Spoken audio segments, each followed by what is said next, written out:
In October 2023, a new TikTok beauty trend emerged.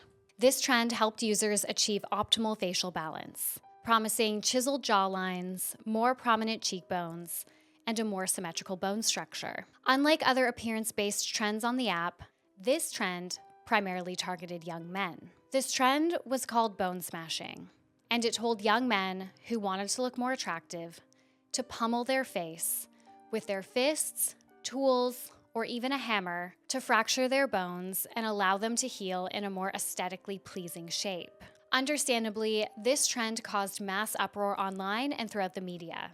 A quick Google search of bone smashing will pull up hundreds of articles, many who have interviewed doctors, warning young men against trying this trend. And though the concern was for good reason, it turns out these warnings were largely unnecessary. Because what many TikTok users, doctors, and journalists got wrong was that bone smashing was actually not a trend at all. Rather, this dangerous practice turned out to be a troll that originated from the incel community. While October 2023 wasn't the first time that bone smashing made its rounds on TikTok, it was the first time where many users were introduced to the incel theory behind it. Bone smashing, though a troll, is part of a very real concept called Looksmaxxing that teaches men how to change their appearance so they ascend the social hierarchy and finally get laid. From Centennial World, I'm Lauren Meisner, and this is Infinite Scroll, a podcast about internet culture, the creator economy, and how social media is shaping Gen Z. Welcome back to Infinite Scroll, everyone. I hope you guys are having a great week. I have been having just a wild couple of weeks with my new schedule with the daily podcast. I know I said this last week, but so far the love has just been so kind, and I'm just so excited to keep it going and see where the podcast goes from here. So as always, please remember to rate, review, and subscribe. It means so much. It helps me grow. It helps keep me validated. It's what I need. And please sign up to our newsletter, which is called Infinite Scroll as well. On Wednesdays, we send out a commentary article about a trend, creator drama, or news. And on Fridays, we round up the 5 biggest think pieces related to internet culture that week. And join our Geneva group, which is also called Infinite Scroll, where you can chat with other people who are obsessed with internet culture and creator drama and tea, and you can also chat with me. All right, I just have 2 reviews to read for you guys. Both of them came through Apple Podcasts this week. So the first is from eReeser, who says, mini scroll. Mini scroll is everything. Thank you. I'm so glad you're loving it. And Chelsea says, great for internet and pop culture. Love it. Thank you guys. I feel like both of you are OG listeners. I recognize your names. So today we are going to be going down a really dark and twisted rabbit hole in internet culture. So this is a content warning for anyone who is not up for hearing about misogyny to click out. I won't cover specific instances of violence against women, but as you can imagine, this entire episode explores the depths of how certain men hate women. So please keep that in mind.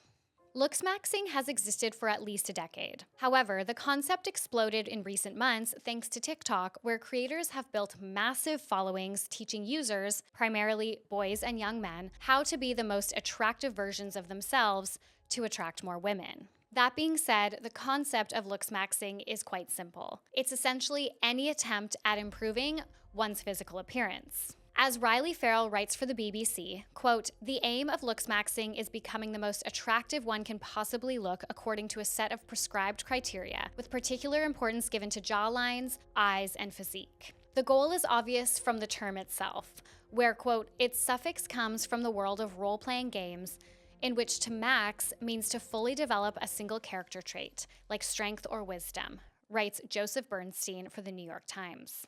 It's not surprising that TikTok has become the perfect breeding ground for Looksmaxxing content, given the platform's obsession with appearance-based micro-trends and self-improvement. That Girl and Clean Girl are mainstream examples of women-based trends that could be considered Looksmaxxing. Otherwise, Looksmaxxing can be divided into 2 categories: soft maxing and hard maxing. Soft maxing includes more high-level techniques at improving one's appearance, like haircuts, diet, exercise, mewing, and grooming. Hard maxing, on the other hand, includes more extreme measures, like steroids, surgery, injectables, and skin bleaching. While there are different ways to Looksmax, there is a set of beauty standards that these men aspire to. Consider Kareem Shami, for example, who goes by @SyrianPsycho on TikTok. Kareem is one of the most prolific Looksmaxxing influencers on the platform. With over 1.5 million followers, Kareem is a 22-year-old student in San Diego, California. His interest in changing his appearance started when he moved from Syria to the US and felt different from his classmates, though he didn't realize what Looksmaxxing was at the time. Kareem documented how he changed his appearance between the ages of 17 and 22 in a video, and that video went viral on Looksmaxxing forums. A TikTok video pinned to his profile, which now sits at 15 million views, showcases his transformation and the quote-unquote Looksmaxxing techniques that he employed over the 2.5 years. Kareem tried anything and everything, ranging from working out, trying different hairstyles, and establishing a solid skincare routine. His appearance changed drastically, though this could be largely attributed to him getting older. But many commenters were asking how he was so successful and to drop his tips on, quote, his jaw gains. Kareem's comment section is representative of the larger Looksmaxxing community, with many internet users spending their time sharing different ways to improve their appearance. A couple of techniques have started making the rounds on TikTok recently. This includes mewing, which is when someone presses their tongue against the top of their mouth, just behind the teeth with your teeth pressed together. It is believed to work the jaw muscles in order to improve one's jawline and double chin. This particular technique has also made its way onto girl internet, with many women sharing videos mewing or talking about the technique. If you're watching the video, you will see I just put Pumpkin on my lap. She was begging to come up. A funny example of women mewing is actress Ariana Greenblatt, where many TikTok users claim that she mews on red carpets. Similar to some corners of girl internet, Looksmaxxers also promote cosmetic procedures, plastic surgery, and establishing a beauty regime. Some examples include gym, skincare, teeth whitening, specific haircuts, and injectables or Botox. Meanwhile, other Looksmaxxing techniques are less widespread on the internet, like skin bleaching, chin widening surgery, hair restoration or maintenance, and advocating for steroid use. And of course, another example, as mentioned in the intro, is bone smashing, although this turned out to be a hoax. As for what Looksmaxxers are aspiring towards, they want to look traditionally masculine, at least by a Eurocentric standard. For this, Looksmaxxers believe that they need a full head of hair, a lean body, large muscles, hunter eyes, which are eyes that are slightly tilted down towards the nose, a strong jaw, hence mewing, wide chin, clear skin, white or light skin, tan skin, so not too pale, but still white, and they want to be tall. As part of glow-up culture, there are some obvious problems with Looksmaxxing. Similar to other trends promoting transformation, it tends to be exclusionary, frequently lacking diversity, and can detrimentally impact self-confidence. However, the ramifications of Looksmaxxing extend far beyond such concerns, where this movement has its roots in inceldom. Now, we've touched on the concept of incels before on this podcast, but we have never truly covered incel ideology and motivations. We're about to go down a very dark route right now, so if you're not in the right headspace to hear about this topic, click out now. Incel is a portmanteau that stands for involuntary celibate. They operate in the manosphere, which is an umbrella term for various online men's rights movements that share a common view on gender dynamics. They generally see men as victims in present-day gender relationships, subsequently promoting masculinity and misogyny and opposing feminism. People who identify as incels are boys or men who are experiencing sexlessness, despite their desire to be sexually active. It is important to note that this desire comes from a sense of entitlement that is deeply rooted in misogyny. Essentially, incels believe that they are entitled to sexual relationships with women based on a patriarchal perception of gender, society, and eugenics. One interesting way to conceptualize incels is through the concept of aggrieved entitlement. This term, introduced by sociologist Michael Kimmel, describes a feeling of being unfairly treated by society. It's often linked with white, cisgender, heterosexual men who perceive themselves as the most privileged group, where they deserve the certain successes and opportunities that come with it. When they fail to attain this life, they harbor a sense of rage and anger, taking it out on others, often marginalized or oppressed groups like women. Despite incel being a male-only group now, the first incel website was actually created by a woman, a Canadian woman named Alana, who created Alana's Involuntary Celibacy Project in 1997 to document her frustrations with the dating world and support other quote-unquote late bloomers who struggled in this area. Alana and her followers are considered the first wave incels. Jim Taylor writes for the BBC, quote, "She described the site as a friendly place, a simple website where she posted articles and ran a mailing list. It became a forum for men and women to talk about being lonely, where they could wonder aloud about why they couldn't meet anyone." Alana told the publication, quote, "There was probably a bit of anger, and some men were a bit clueless about how women are unique, individual humans, but in general, it was a supportive place." The second wave incels are more the modern definition, being male-only groups who direct their sexual frustrations at women for shunning them and quote-unquote withholding sex. Modern-day incels communicate on incel-specific forums. While mainstream platforms attempt to moderate content related to inceldom, Reddit previously served as a primary host. The subreddit r/incels experienced significant growth over the years, expanding from 11 members in 2014 to over 42,000 members. However, it was shut down in November 2017 for inappropriate content. Its replacement, r/braincells, quickly amassed over 50,000 members before being banned in September 2019. There are three overarching core beliefs that underpin the incel ideology.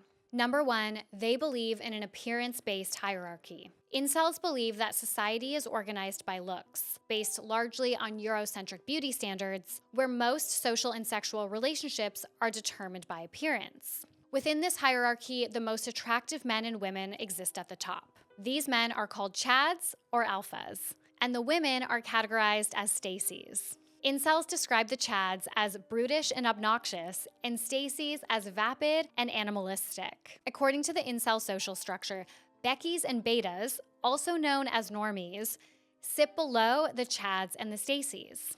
Normies are men of average appearance and therefore have some ability to sustain relationships with women. However, incels believe that normies are at risk of being betrayed and exploited by women, either through infidelity or financial manipulation. They believe that women will opt for a Chad over a Beta if the opportunity arises. The Becky is less attractive than the archetypal Stacy, but they are still unattainable to incels.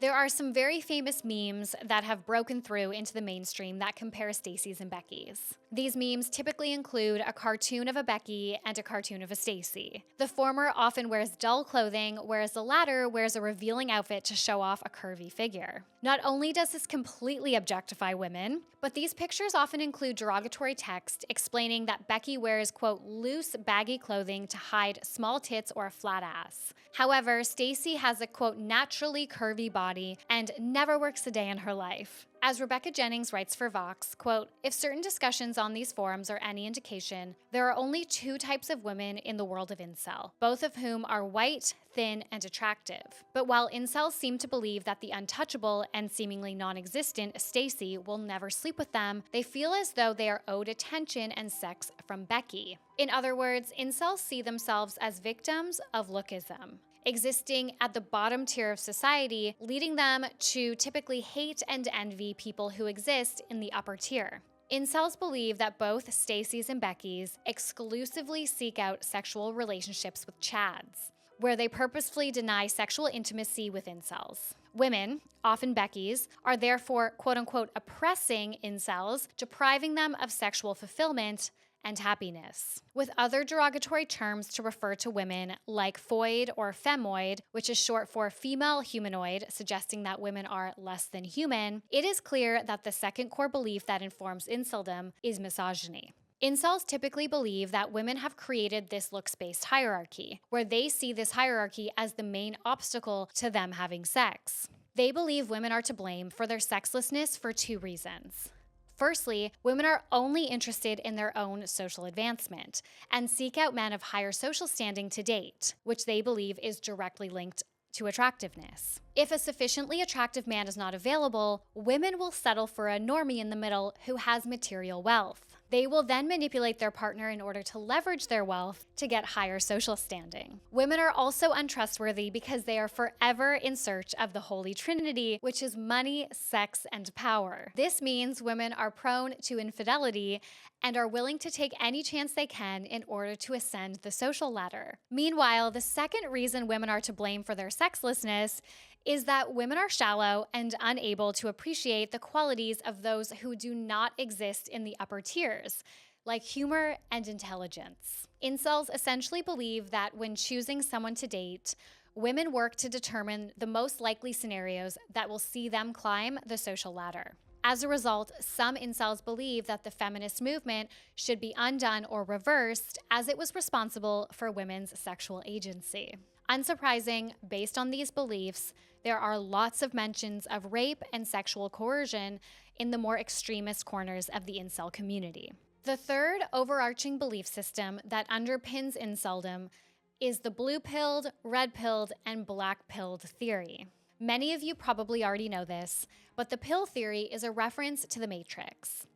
If Neo takes the blue pill, he will remain in the Matrix.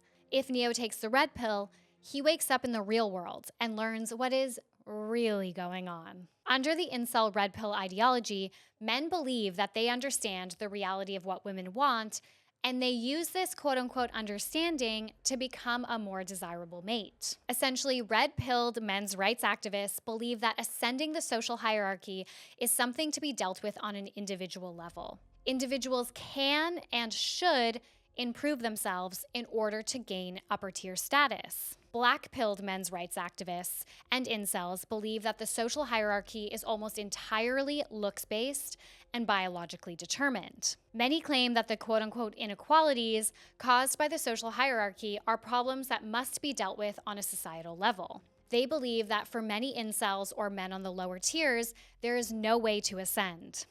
Essentially, in the current system, there will always be men in the lower tier. As you would expect, most incels have been black-pilled. A recent survey found that 95% of incels subscribe to this ideology. Quote, the black pill is central to the incel belief system and claims that unattractive men are unable to ascend the confines of the social sexual hierarchy that excludes them and are forced to live in a state of doomed existence because of women's rejection and privilege, writes a 2023 journal titled Mainstreaming the Black Pill, Understanding the Incel Community on TikTok. This sense of nihilism and frustration significantly contributes to the misogynistic rhetoric prevalent in incel communities. Within these circles, black pill beliefs have normalized sexual violence, justified lookism, highlighted perceived female privilege, and reinforced the notion of male victimhood. Considering looksmaxxing within the framework of incel ideology, it's evident that looksmaxxers don't necessarily align with the extreme end of the spectrum, but they can be associated with the red pill ideology. Under the appearance-based hierarchy, the primary means for an incel to become a normie or an upper-tier male is to enhance their looks, which is the goal of looksmaxxing. The red pill theory can be seen as providing a potential quote-unquote solution to challenges presented by evolving social norms, without necessarily exhibiting overt violence or misogyny. But as the aforementioned academic paper continues, quote, the red pill ideology unites manosphere groups and purports to awaken men to the process of feminist brainwashing and misandry. In other words, once one adopts the red pill mindset, it becomes easier to descend further into inceldom. When viewed from this standpoint, we cast looksmaxxing in a different, more perilous and misogynistic light. But looksmaxxing becomes even more intertwined with inceldom when we consider the origins of this practice. The term looksmaxxing likely originated on the incel-adjacent forum lookism.net. Lookism.net is among 3 websites that gained popularity among incels, although they weren't explicitly incel forums. It constitutes another segment of incel culture, specifically known as PSL. PSL stands for PUA Slut Hate Lookism. As Ali Conti explains for Vice, quote, PSL is an umbrella term for various subsets of incel-related worldviews. To be indoctrinated into PSL means you've covered 3 of the big pillars by spending time on a now defunct board where people complained about shady pickup artists, the misogynistic board people moved to after it shuttered, and Looksmaxxing forums. For further context, pickup artists are another aspect of the manosphere. They are a group of men whose goals are seduction and sexual success.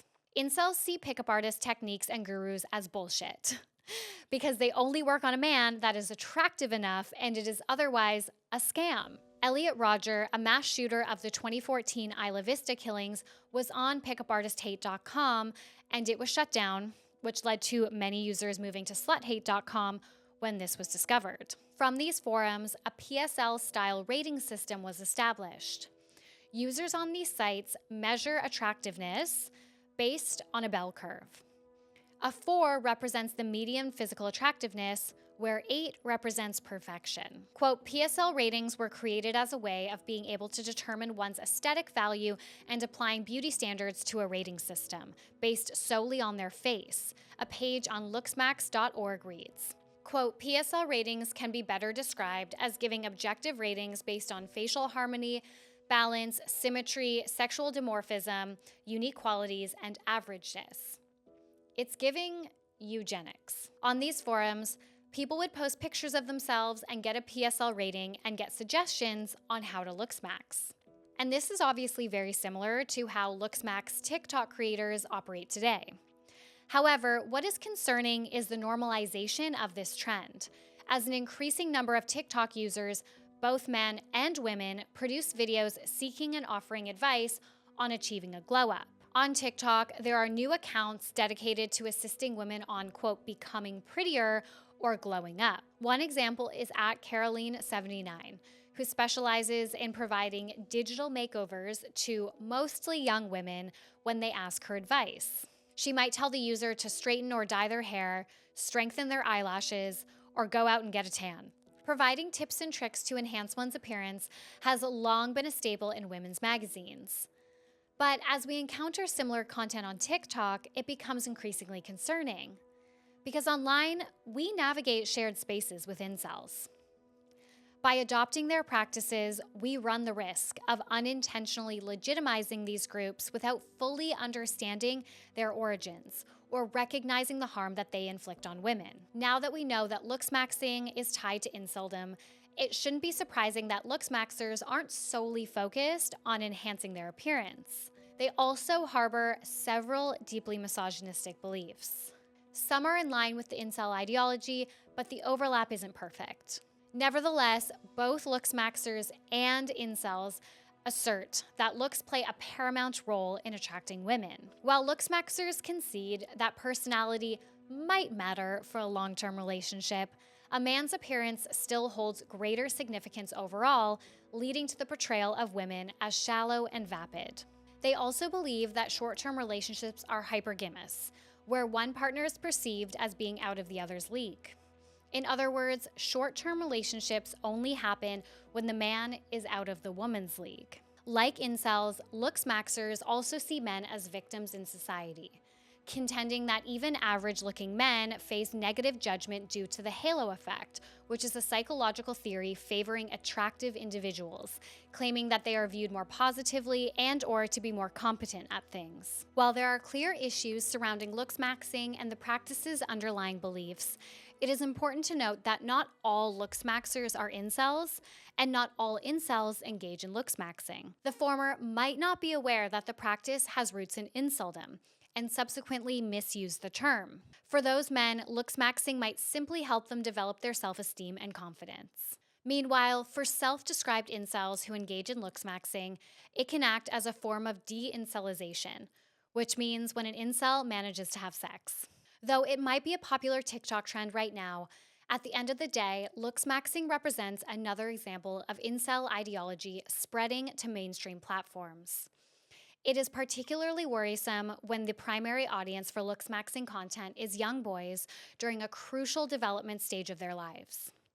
Here, a slippery slope emerges, suggesting the potential of widespread adoption of violence against women and misogynistic beliefs. Infinite Scroll is a podcast written, produced, and presented by me, Lauren Meisner, for Centennial World. Additional research and reporting is by Annabelle Ben-David, and preliminary research is by Nick Meisner. Editing is by Danny Fennick. Thank you guys so much for listening. I love you guys so much, and I will talk to you next week. Bye.